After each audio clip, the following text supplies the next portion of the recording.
This episode of Rookie Hunter is brought to you by the Wild Sheep Foundation. Become a member, join the Less Than One Club, and attend their annual convention, Sheep Show, Reno, Nevada in 2020.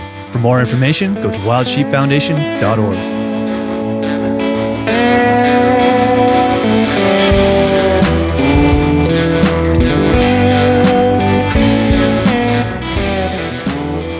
Hey guys, welcome to episode 119 of Rookie Hunter.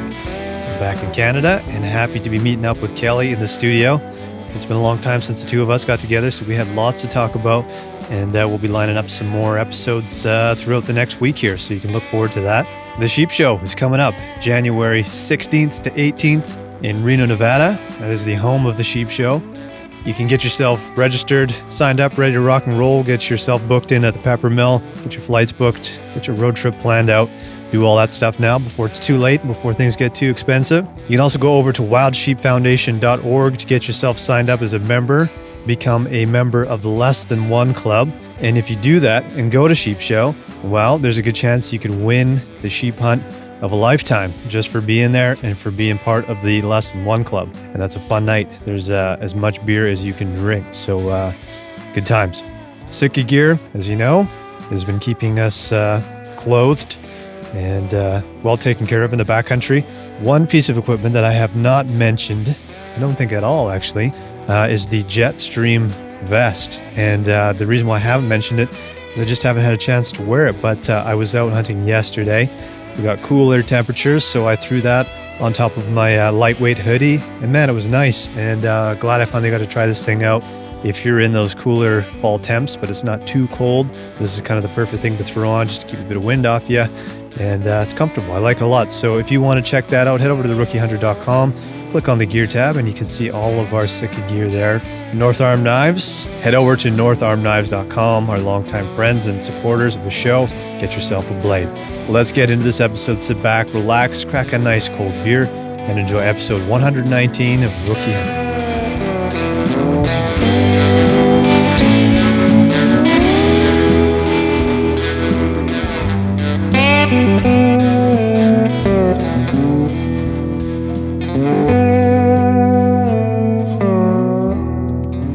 Good. Check.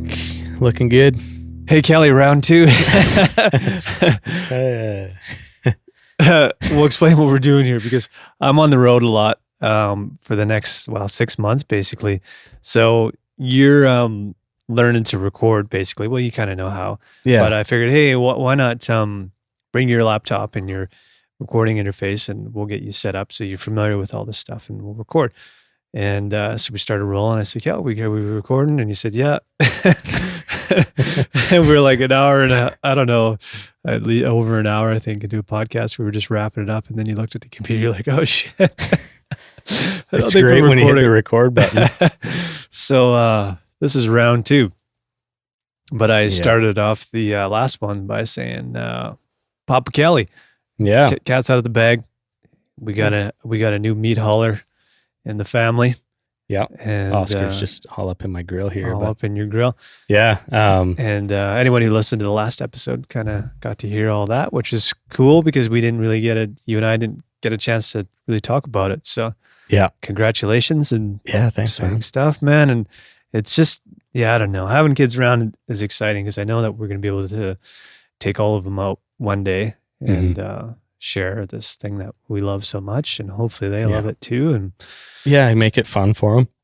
But you guys came up and met James within the first week or two there. So, but when you see him now, he's about 11 weeks. So he's going to look totally different. He looks totally different. Yeah. And he's like doubling in weight or more at this point. He's aware. He's kind of moving his hands around. He's grabbing things, and he looks like a happy kid in the photos you sent. Yeah, super happy. Man, that was hilarious. We went to this Halloween party, and I didn't have a choice in the costume. Bree's she's like, we're going as a Wizard of Oz because I got this lion costume. Actually, Bree's mom made this costume. Oh, nice. That thing's sweet. I saw a photo. It's like, if it was bigger, I wear it hunting. Like, it's warm. It's good quality materials. It has big mane on there. It's like, you can tell we didn't buy it. It's handmade, but as soon as we put him in there, he just passed right out. Like, Oh, he loves it, eh? yeah, it's just like the heat combined with the comfiness. Yeah, and it's yeah. just like, boom, out cold. So we had to get pictures pretty quick, and everybody was trying to entertain him. And that's why we got those pictures of him just smiling away. Nice. But yeah, it's a blast watching them and trying to make them laugh. And Yeah. yeah. Nice. Every month kind of changes. Like the first month was kind of like, well, first of all, I was like, what the hell am I supposed to do? Second month is like, this is kind of more. Second and third month is just kind of having fun and watching things develop. Yeah. And I think, months 4 or 5 onto a year is just going to get more and more fun because you just start interacting more, right? Yeah. Yeah, it's awesome. Oscar, I'm excited to see him on Saturday. And guess what we're having for dinner on Saturday, Cal? You already know because we already recorded all this. I'm going to act surprised. No, guess, Kelly. What do you think we're going to have? Mountain goat. Yeah. Mountain goat vindaloo. Oh, good guess, Kelly. You nailed that one. I love Indian food. Yeah. Yeah. So we're going to try and do some homemade naan bread and finally eat some of this goat meat because I haven't been home. And other than the tenderloin and stuff that I had eaten on my own, that's all I've really tried. So I'm really excited I've been dying and I'm thinking about it constantly to do a curry with this thing. So I think it's going to be pretty good. Awesome. Yeah. What makes it a vindaloo? I don't know. I don't know if it's the type of curry. It's like a red curry, I think, or a darker curry. I think you're right. A little spice in there. I don't know, but Ashley was actually the one looking up recipes, and she seems like she's pretty excited to try cooking this meat. So yeah, usually I'm kind of the one jumping on cooking all the wild game, but she seems to be into putting this one together. So yeah, because I think like tikka masala is like orangey, vindaloo is reddish, and there's green curries and all that too. Cool. Yeah, I'm looking forward to that. Yes, and it'll be nice to hang out, man, because it's been a hot minute. We were just talking about this. It's been a couple months since you and I got together, or a month and a half at least. So should I get something started in the oven too, or should we just? If you want. I mean, I got a bunch of stuff. I don't know what we could do with it. I mean, we could do the lappy or something. You know what? I might do? Yeah. Turkey legs. Nice. Wild turkey legs. Maybe I could slow cook them in some type of like South American, where the meat just starts breaking off, but then make like I'm thinking a salsa type thing. I don't know. It's kind of like super, I'm just speaking off the top of my head here. I can tell. But I'm thinking because the turkey wings are the turkey legs are so tough that it'd have to be a slow cook type thing. But maybe we could do like some type of like mini turkey leg tacos with like a South American flavor on there. I like that. Okay. I'll look into it. Okay. We might as well, right? We got to like throw some variety in there. Totally. Yeah. And I'll give you a turkey breast too. Nice. Like they're big. Sweet. Yeah. And I got some goat meat for you that I'll bring up too. And nice. Do the old wild game trade off. It's always nice to have variety in all of our freezers and that. So. Oh yeah.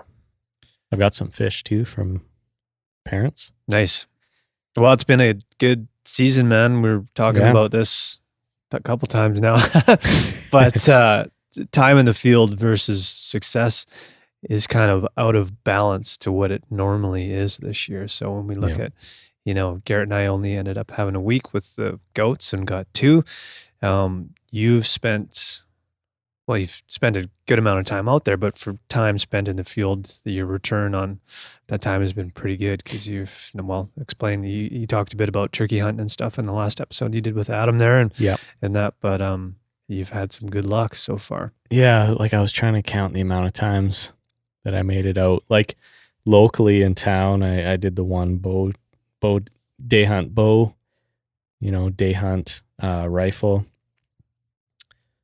And then my doe hunt and Kyle's buck. So I've probably only been out about 4 or 5 times in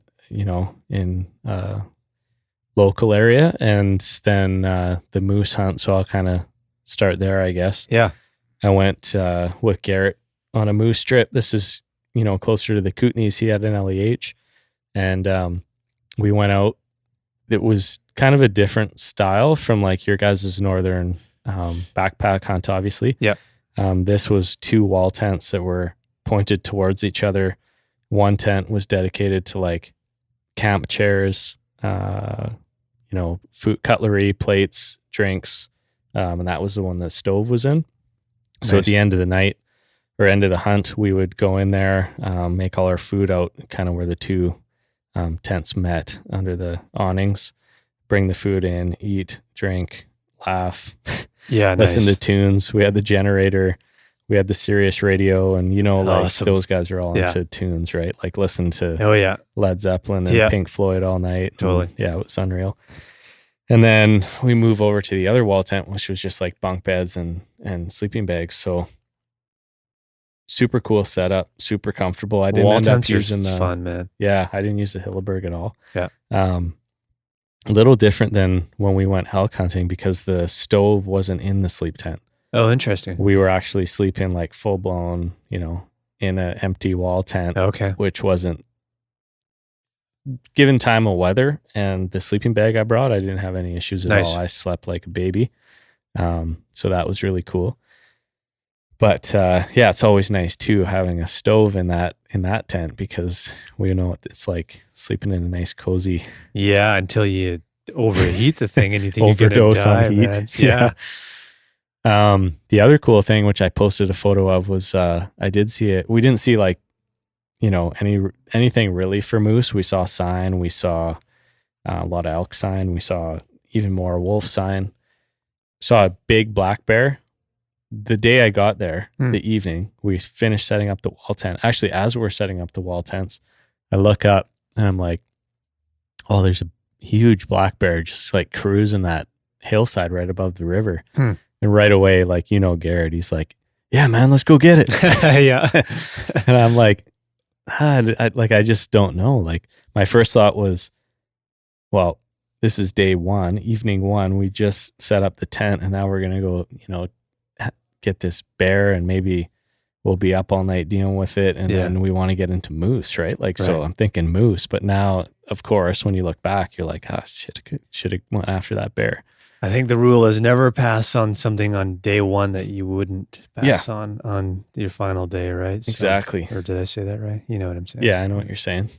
And then the other cool thing was we were heading back to camp one day, and we were kind of in charge of like getting dinner started this one night. So we were going back a little bit early, and that's when I caught the picture of the grizzly bear that was cruising. Oh yeah, right. So it was really cool. And again, I thought, oh, massive black bear. Like, look at the size of that thing. And then we go around the corner and you realize it's a silverback gorilla. Yeah. There's silver fur and kind of, I was in the truck, so I wasn't too nervous, but I'm like, pass me the camera, and cruised up beside it and zoomed in and got a picture. Sweet. Really cool seeing them. But it was a little sketchy because we were only like 2 kilometers away from our wall tent set up, and he was headed directly in that. Of course. Like he was cruising the river directly to our wall tent. So my mind was racing about 100 miles an hour that night. I remember waking up in like a panic, looking over to the where the coolers were under the tables. Yeah. And I was like slapped on my headlamp, and when your camera flash goes off and you get those patterns in your eye? Yeah, yeah. And I was just kind of delirious, like just half in sleep. And I just saw this pattern that looked like elk antlers, like dipping into the cooler and pulling back up. I'm like, oh, well, it's just an elk. So I went back to sleep. That's hilarious. Yeah, I don't know what was going on. It was weird. You guys doing drugs? You'd think so. But yeah, as long as it's not a bear, grizzly bear. Yeah. It's an elk. I mean, they're there, but I mean, to see one and not far away from camp, it's just kind of like, oh shit, now we're. Well, it's funny, man. Garrett and I were talking about this, and we saw at least 4 grizzly bears, and there was a 5th one that we knew was cruising the trails and stuff like that because we saw tracks all over the place.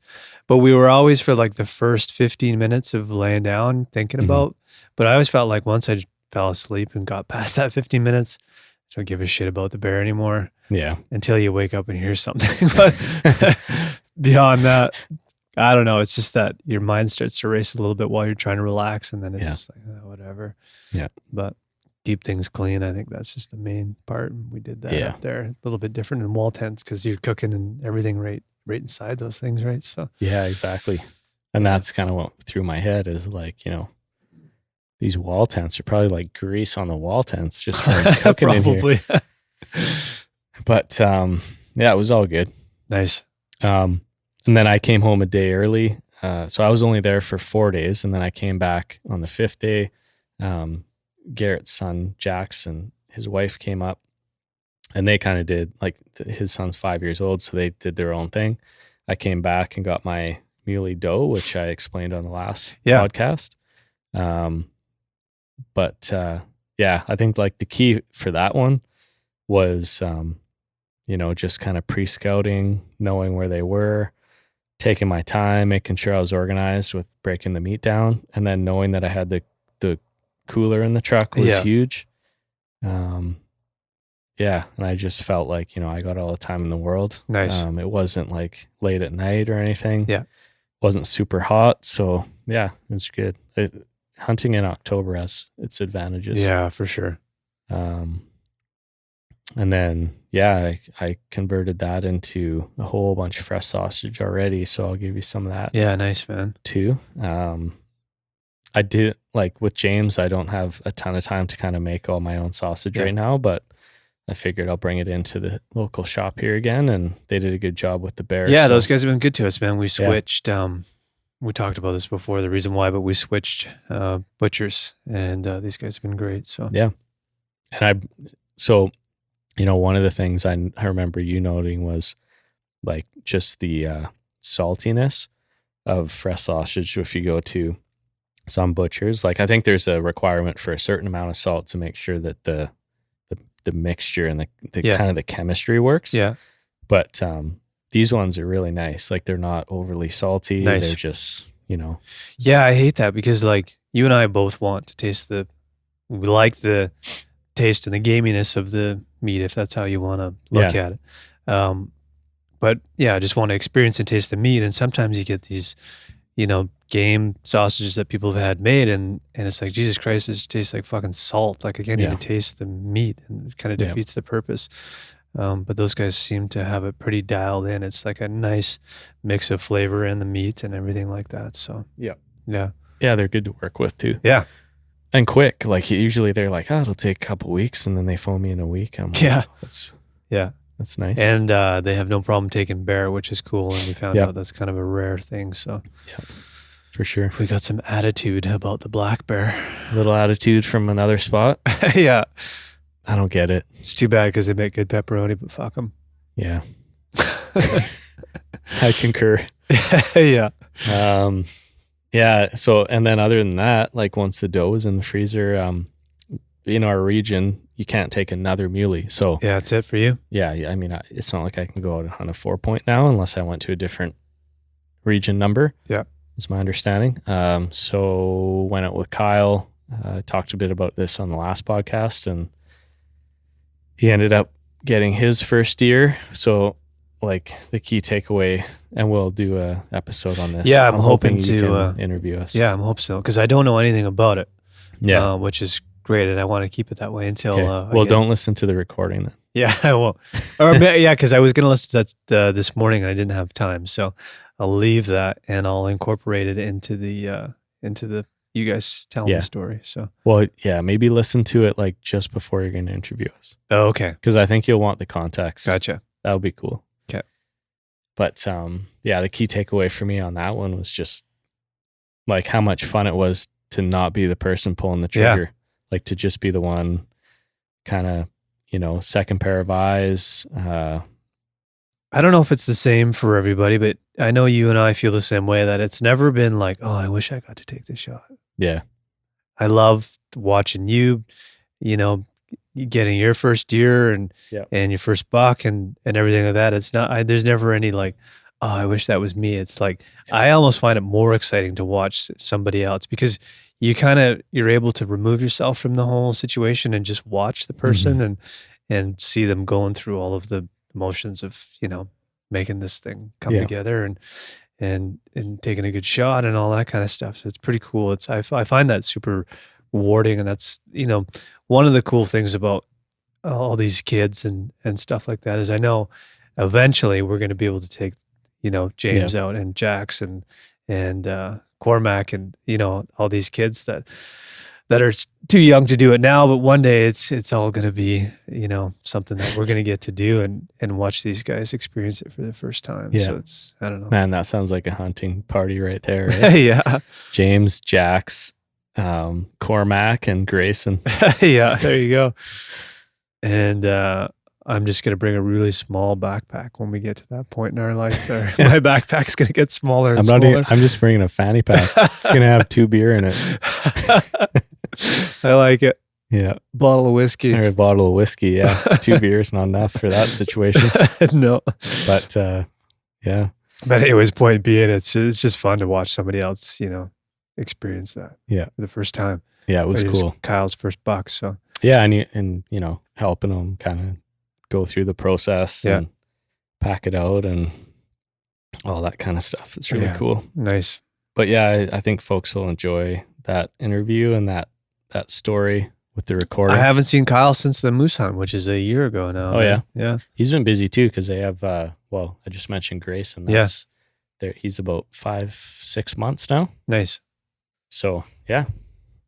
Good stuff. Lots of things to look forward to. Yeah, for sure, man. That's kind of why I like going on these hunts that, like the moose hunt in some of these regions that we don't go to all the time. It's hard hunting in an area that you haven't been to, but I kind of look at it like I'm just exploring. Yeah. Because maybe we'll go back one day or whatever. Totally, right? Like we know where we got the elk. I've been to this moose spot now. You've been to the island. Mm-hmm. We've been up north a couple times. Yeah. Like we're kind of just pegging off these, like putting pins in the maps, Totally, right? yeah. And with time, we're going to, I think that's why some of these old guys are so successful because they've just put in the time and they know the areas and at a macro level, like they just kind of. Yeah. You know what was cool when we were flying out with our pilot up north, he's like, hey, check out this ridge here. I just brought some guys in here and 20 years ago they came and they buried a bottle of scotch up on this ridge side here. So now these guys have come back 20 years later with their adult children, hiked up there, uncovered this bottle of scotch and cracked it with their kids. And I think we should do something like that, man. That's cool. Because you and I both, entered that lottery for, those nice bottles of whiskey that were done locally here. We should bury one of those. I got 2 of them. Nice. So maybe we should sacrifice one of those and bury it somewhere. And, if it's up where we went for the sheep hunt or something like that, go back to that area. Next time we go for a hunt, bury it, come back there in 20 years with all these kids and stuff like that and dig that thing up, man. It would be pretty cool. Wouldn't it suck if like you got there and there's just like a Wolverine, dead Wolverine beside it that had found it and drank it? Yeah, we'll have to bury it pretty deep and put it in a box. I wonder how that worked out for them. Fine. Yeah, apparently they were able to find it and dig it up and everything. Okay. Yeah. I guess it doesn't freeze, eh? Like no. Sub-zero maybe. Yeah. But anyways, I thought that was kind of cool. Yeah, that is cool. So we should think about doing that. Yeah.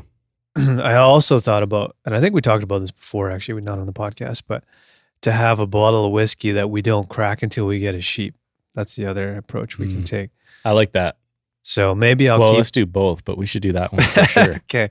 So when we finally do, it's like, here's the, 50-year-old bottle of whiskey.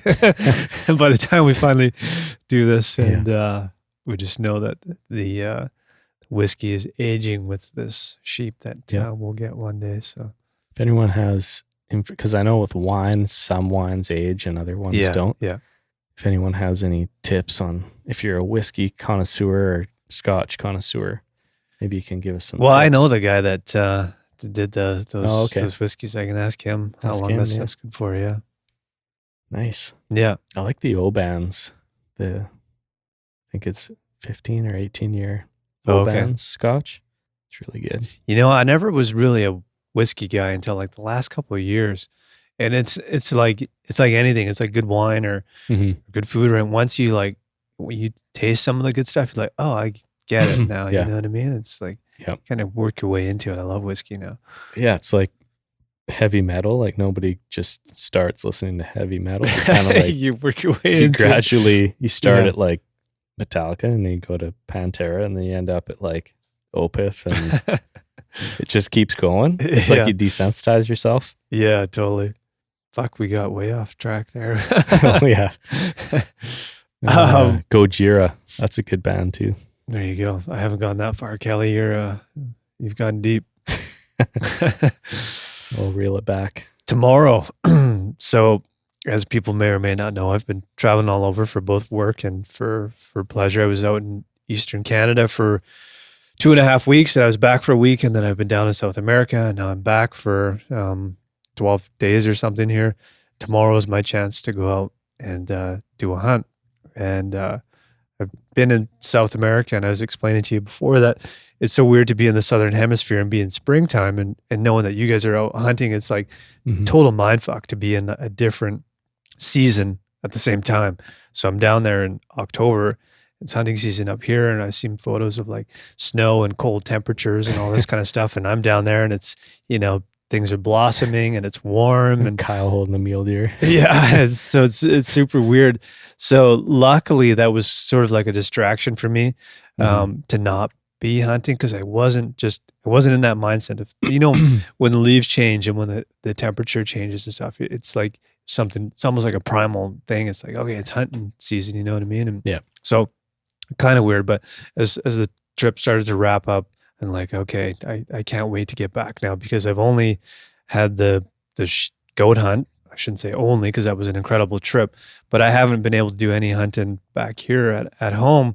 And so, 5 days before the trip was starting to wrap up in South America, I'm starting to look at the regs, and didn't realize that it's still any buck for both whitetail and mule deer here, and also antlerless whitetail. So I'm going to go out tomorrow, because this is the last day for that opportunity, and I'm going to just kind of hope for the best tomorrow. Yeah. But I'm just going out. Have you checked the weather? Solo? No, I haven't looked at anything actually, but I'm going, and I think it's just going to be cold, and I don't know. See what happens. Yeah. Yeah. I think that like last year, I'm pretty sure that the any buck ended on October 15th. Yeah. So I was quite surprised, and I was looking at it, I'm like, yeah, I am in the right region. This doesn't seem right, because I figured it would be back to 4-point buck and everything now. And so I was pretty excited to see that I've got quite a few opportunities for myself for tomorrow. Yeah. I don't know. I'm not going out with any expectations, but it's kind of my one day, because I'm leaving again in 10 days here or something like that. So yeah, get out super early, and I think you'll have success. Yeah, I'm pretty excited. I just think it's a good time, like for any buck muley. I think you'll totally. So, and this is an area I know really well. I know there's all 3 of those things in there. I haven't seen any whitetail bucks in there, but I know there's muley bucks, and I know I've seen a couple of whitetail in there for does. So, I don't know. I have no expectations, but going in, and I'm excited to spend some time out there. I've been missing it. Yeah. Well, folks will hear about the results of that in a future podcast. Yeah. So while I'm back, because we've been, people have been writing and be like, hey, what's going on? And we didn't really say anything on the last episode about me being away, because we were going to try and line stuff up anyways. It just didn't happen. So while I'm back, I want to do one more episode with you and I, and then one with you and Kyle. So that's what people can hopefully expect to hear. Yeah, we're starting to get some frustrated customers. I know. I didn't know that people were so. Well, you're used to getting it every single week, right? And we've stuck to that for quite a while now, but just weren't able to pull it all together, unfortunately. And it's kind of cool, man, because we've got lots to talk about now, really. Yeah. And still lots to happen throughout the season here. So. Yeah, definitely. Did you want to get into South America, or do you want to save that for another episode? We can save it for another one, or we can jump into it. I saw some cool wildlife and some neat places, but we can save it for the next one. Maybe we should do that. Yeah. Do you want to talk about the borax? Did I talk about the turkey? No, you didn't. We skipped over that. Okay. But how far into it did you get with Adam? Well, I talked about the hunt itself and kind of how it panned out. Yeah. And then I did mention how Randy was kind of stoked about his turkey fan. Right, now. right. But I didn't really get into like how I got into like tackling this. Yeah, well, let's jump into that and then we'll wrap things up. Yeah. So what I liked, I kind of searched some like options for turkey fan mounting, and they're not super complicated, but there is a little bit of taxidermy involved that you can do yourself. And when you cut the turkey fan off, there's a little bit of meat and flesh that's kind of, because you're basically cutting it off right where those like big tail feather pins kind of connect. So you hack that off, and then when you get home, you want to basically skin that section out, and you can just use your normal hunting knife with that, and then you need a wire brush, which you're kind of like running down the pins. Okay. What do you call those? Pin feathers or something? I don't know. Like basically the bottom of the quills. And it kind of just melts off all the fat. And you're doing that on both sides, and you just keep cleaning it. And then you ultimately get to a point where you can throw some borax on there, some powder. And that kind of helps you. Like you just keep kind of rubbing this fat off and the grease, and the borax itself will keep bugs from getting into there. Right. But the cool part kind of had to do with the Bondo, which is a autofill, like a auto body filler. Yeah. And it's like a putty. So you mix the stuff together, you make a little puddle on a saran wrap piece, and you kind of fans all folded up, and you put it on there, and then you spread it out. So the bottom of the feathers are kind of stuck in this Bondo. And then as you're shaping it into a half circle, it's kind of sucking that Bondo up in that center piece. And then you just keep kind of like pushing that Bondo, folding it over, and just make sure that it's going to hold all those pins into that shape. Yeah, cool. And once it dries, it's just stuck there. It's like super easy. Sweet. There's videos on YouTube if you want to check it out. There's a couple main ones. And then what I was thinking, I talked to a local company here that they kind of do this as a hobby, but they have one of those machines. It's like computerized router and cutting and stuff. Yeah. So they're just making me a plaque for it. I'm going to put that together and put it out in the garage because Bree won't let me put it in the house. Nice. But yeah, it looks pretty sweet, man. Like once I fanned it all out, it looks really good. The other thing is you can wash the feathers with soap and water. Okay. So I kind of I got one of my meat lug bins, and I put some warm water in there with some dish soap, just laid the feathers in there and kind of brushed off some of the grease and any dirt or whatever. And then I got a blow dryer and just like blow dried it for like an hour straight. Nice. And just kind of made sure all the feathers were like pointing in the right direction and made it look nice. Yeah, that's pretty cool, man. Yeah, it looks good. Sweet. Pretty, at first, and even looking at, Randy's, like the frame thing from not being a hunter to being a hunter. Yeah. Kind of. I was never like super thrilled about it. I was kind of like, I know it means something to the person that got it, but I'm like, I don't know about the turkey fan thing. But now that I got my own turkey, and it was a decent turkey. Yeah. I don't know. It's just like anything, man. Like I just feel like the story and the photo that I got from it, and like I just feel like it's, whenever I look at it, I'm going to be, I remember that. I was back for Thanksgiving. It was Bree's, it was a baby shower. Yeah. It was kind of a surprise hunt where I didn't have any of my own gear. Right. Because I wasn't planning a trip to go back for this baby shower to go hunting. Yeah. For turkeys. Bree would have like socked me in the eye. So, Randy kind of surprised me with that one, and ended up working out good. And we got the 2 turkeys. So between the 2, him and I, there's 4 big turkey breasts, and there's quite a bit of meat that comes off those. Yeah, they're big birds. Yeah. Yeah. So it was really cool. And the turkey legs we took off, and I was just amazed at the turkey leg. They're tough birds. Yeah. Like the tendons that go up off the shins and into the shank. Yeah. Like some of them turned right into bones. Oh, wow. It's almost like the tendon like flattens out, and it becomes this shield that's like on the front of the turkey leg. and it's like a bone you have to cut out. Jesus. Really, really cool. But yeah, I'm looking forward to, I don't know what I'm going to do with them exactly. I think with the turkey legs, more slow is better, slow and long. Probably, yeah. But like the turkey breast, I'm pretty sure you can treat it similar to almost any other poultry, but just knowing that it's going to dry out quicker. Yeah. What if you put it in the smoker for low temp? Yeah, that'd probably be awesome. Yeah. Especially if you brine it first. Yeah, totally. Yeah. So sweet. Yeah, that was awesome. And yeah, like I said, it's super easy. If you get your turkey and you want to do a little turkey fan with it, I'll post pictures when mine's done. Yeah, cool. And maybe we can, I don't know if there's any YouTube videos that you like. We could put those up on the website or something too. For sure. Very cool. Yeah. Nice. And on that note too, I'm dropping off my goat to be done too in the next couple of days. Yeah. And it'll be a couple months before I get it back, but I'm excited to have that. And I got the same response as you did, as where is that going? But she hasn't actually seen it.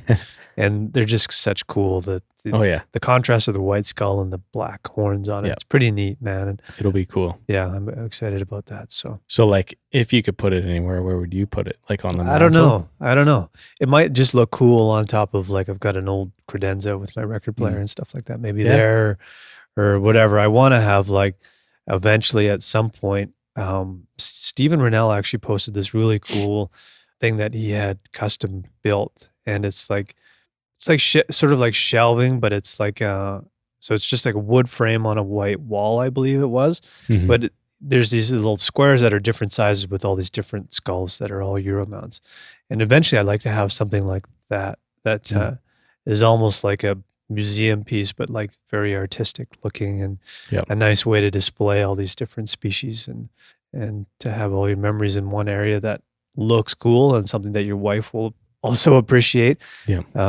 And just a cool way to display all these unique critters that we have here. So I'd like to do something like that eventually, but we'll see. I'm not sure where this guy's going to go. Yeah. Or where this gal, this nanny. Yeah, man, I think that's a cool idea. I think it's like honoring the biodiversity in BC. Like, totally, we're so lucky and to have like a little, display to create conversations, and people are like, oh, what's that? Yeah. Like, oh, well, we have these mountain goats up here that are rare. Yeah, with something like that, you've got like 4 hours of stories. And they never come over again. Yeah, like, geez, that guy's fucked in the head. He just talks about animals all night. Yeah. Yeah. But anyways, so. If I remember correctly, I think the mountain goat's actually in the antelope family. Yeah, I think you're right, actually. Yeah. And maybe by eating this goat, we're actually tasting what our potential antelope, Montana, Wyoming. I want to do that thing. Well, yeah, maybe. I think that's going to happen eventually. I'd love to do that. Yeah. Cool, man. Well, I think we can wrap it up there, and we'll do another one before I take off. Another couple anyways. Okay. Yeah. We'll dive into your trip. Yeah. Because I'm interested to hear about that. Yeah, I didn't do any hunting, but I saw lots of cool critters down there. Yeah, he sent me a couple pictures of these critters, and they're interesting looking. Very, man. It's neat to see different species, stuff you're not used to seeing. Yeah. So, yeah. Did they all have long necks, or was it just that one? No, there's other ones that had long necks too. What is it with the necks down there? I don't know, man, but they're up in high elevation, so maybe that's part of it. Right. No idea. But just anyway. Smuggle a couple of those back, and we can use them as hunting, like alpacas or something. Yeah, totally. Yeah. Anyways, pretty cool. So yeah, lots to talk about on the next one. And apologies to everybody who's been waiting for an episode. We're going to try and get on top of this before I peace out again here. And hopefully I've got some hunting stories from tomorrow to share on the next one. So yeah, I think at the end of the day, I'm going to try to get out for whitetail too. Nice. Not anytime soon, but like whitetail goes right out to mid-December. Yeah. I mean, I'm talking maybe next month or something. Yeah. Very cool. Yeah. All right, Kel. Okay. Good to see you, buddy. And, yeah, you too. Good luck tomorrow. Yeah, thanks, pal. All right. Cheers. Cheers. Did that record? This episode of Rookie Hunter was brought to you by the Wild Sheep Foundation, Sitka Gear, and North Arm Knives. As always, it is hosted by Kelly Mullner and myself, Mike Peterson. It is recorded, edited, and produced at Mountain Stream Audio Productions in beautiful Kelowna, British Columbia. Original music written by the one and only Kelly Mullner with help from Graham Ord, Darcy Booth, and Chip Sleedermean. If you want to help us out, there's one thing you can do. You can can go to iTunes or wherever you get your podcast from and leave us a 5-star rating and a review. And don't forget to subscribe. For more on the show, head over to our website, therookiehunter.com.